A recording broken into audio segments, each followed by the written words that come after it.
Hi, thank you for joining me here today. I'm very excited to discuss with you this topic, the impact of COVID-19 on educational change. One of my favorite quotes of the crisis has been, there are decades when nothing happens, and there are weeks when decades happen. And I think this is exactly what we have lived through over the past few months. So today, I just want to explore some of the changes we've seen in education and some that I predict and that experts predict we'll see in the next few years. So I think we've all seen that this has been quite a change in terms of schools. UNESCO published that 1.6 billion children have been affected around the world in school closures. But we haven't seen this before since the World Wars. The World Economic Forum, published in March, not since World War II, have so many countries around the world seen schools go into lockdown at the same time and for the same reason. While we know that the impact of this virus will be far-reaching, what might it mean in the longer term for education? For a while now, educators around the world have been talking about the need to rethink how we educate future generations. This might be the disruption that the sector needed to get us all to rethink how we educate and question what we need to teach and what we are preparing our students for. And I think this is really, really important. All of us being in education, we've spent so much time in conferences with each other, debating about the relevance, the role of technology. Has the COVID-19 pushed us to make the decision and to make the changes that we've been discussing over the years? Is COVID-19 forcing us to relook the what, the how, and the where of education and learning? In terms of the what, are we teaching the right skills? Are we teaching the right curriculum? In terms of the how is it being delivered? What technologies, what platforms, what models are we using? And in terms of the where, I think it is quite obvious to say that the model of the classroom, the schoolhouse, the building has really forced us to rethink the way that we structure learning. Can students learn from other places? Can they learn from other sources? Can they join programs offered by other organizations? What does it mean for how we structure schools going forward? So let's look at taking into account all these questions of the how, the what, the where, what happened in the emergency crisis teaching, what happens as we transition to a new normal. Let's look at key areas of change we are likely to see. I think it goes without saying that there has been an unprecedented uptake of technology, and the role of technology to deliver learning will be increased and will be reviewed and will no longer be debated. We need to make sure that we maintain this. I really feel that if we go back to the status quo after the crisis, it will be quite a shame to not have learned what technology can do during this crisis. I think we will see blended learning increase dramatically. So no one denies the importance of face-to-face learning. No one denies the importance of relationships, of sport, of the social well-being of connections, but how that will be delivered will be in a hybrid model. I think that's been the new buzzword of education at the moment. What is that hybrid model? And then we will redefine the role of the educator, the parent, and the student. And I think it's really important for all of us to acknowledge that we are not going to be the same person when we go back to school or when we go back to work. The roles are going to shift, and we need to make sure we understand what that means for teaching and for learning. And Data is going to play a more important role than ever. Now that technology has taken a stronger role, how are we going to keep students engaged? How are we going to use artificial intelligence to make sure the learning path for every child that is self-paced, is personalized, is customized? How are we going to maximize data to make sure that this blended hybrid environment is not just taking the curriculum and how it was and putting it into a more technology-driven solution? And I see there are three areas of education. There is the remote crisis education that we've seen after the last few months. Then there's the transition stage, which we're all in now.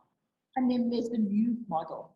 And I think that is very exciting, to take our learnings and move to a new model, as opposed to staying either in crisis or going back to where we were before COVID-19.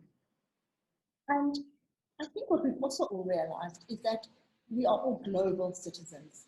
We can get webinars from around the world.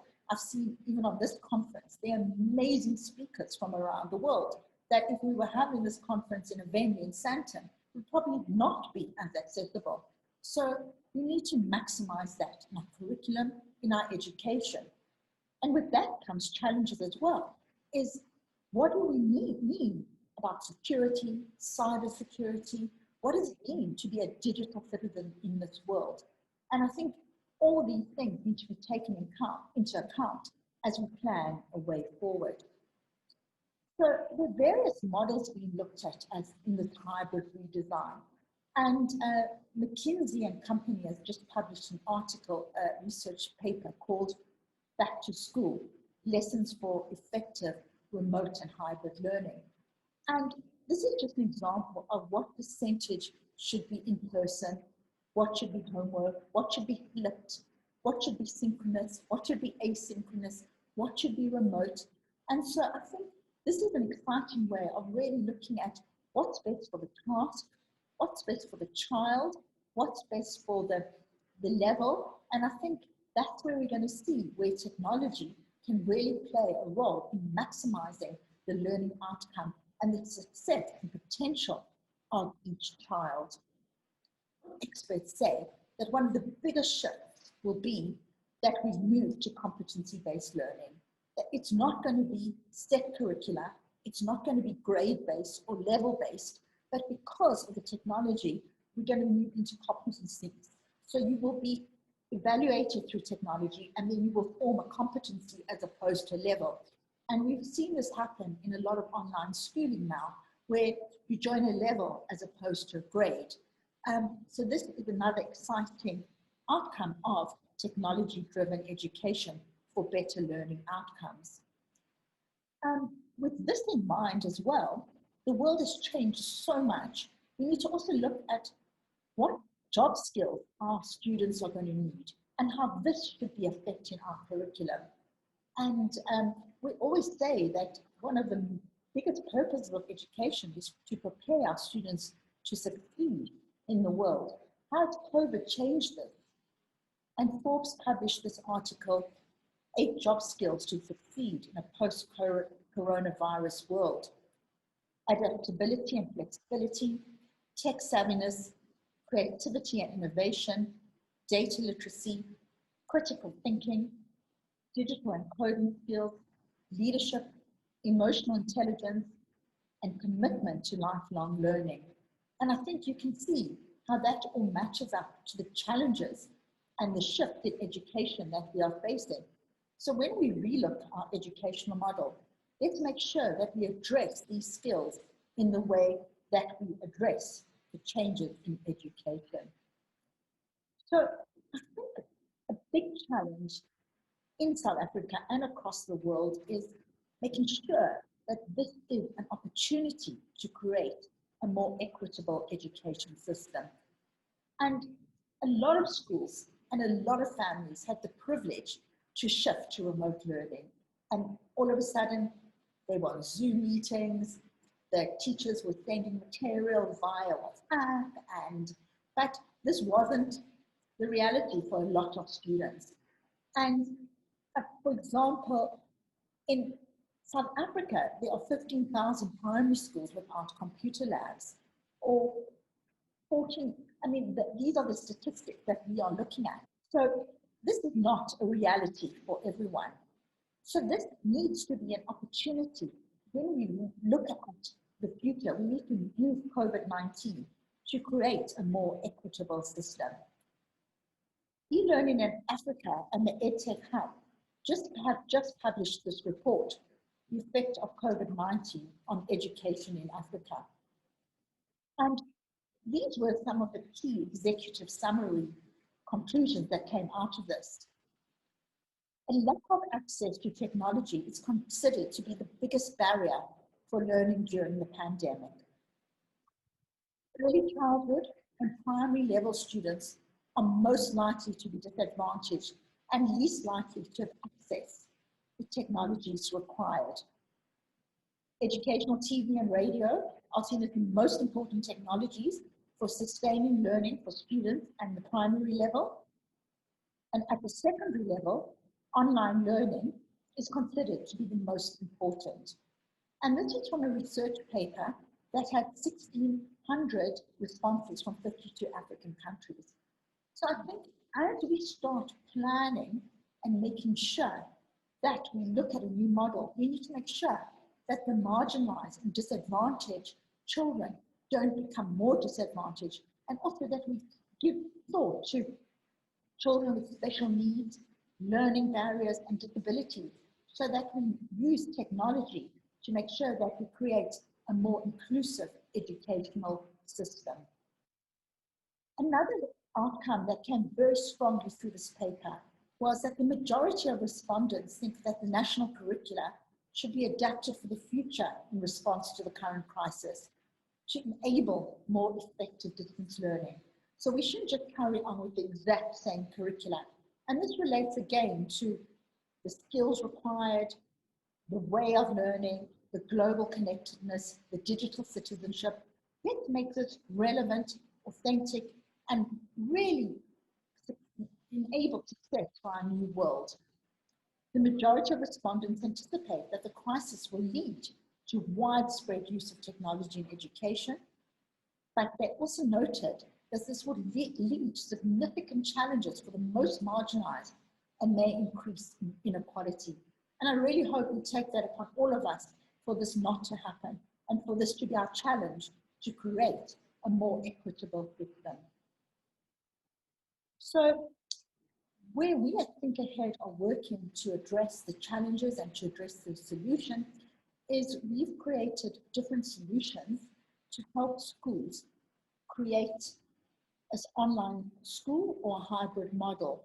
And very briefly, please feel free to email myself or my team to see how we can support your parents, your school leaders, and your teachers to be equipped for this hybrid model, whether it's the right equipment, the right curriculum, the right technical support, the right cybersecurity, the right financing.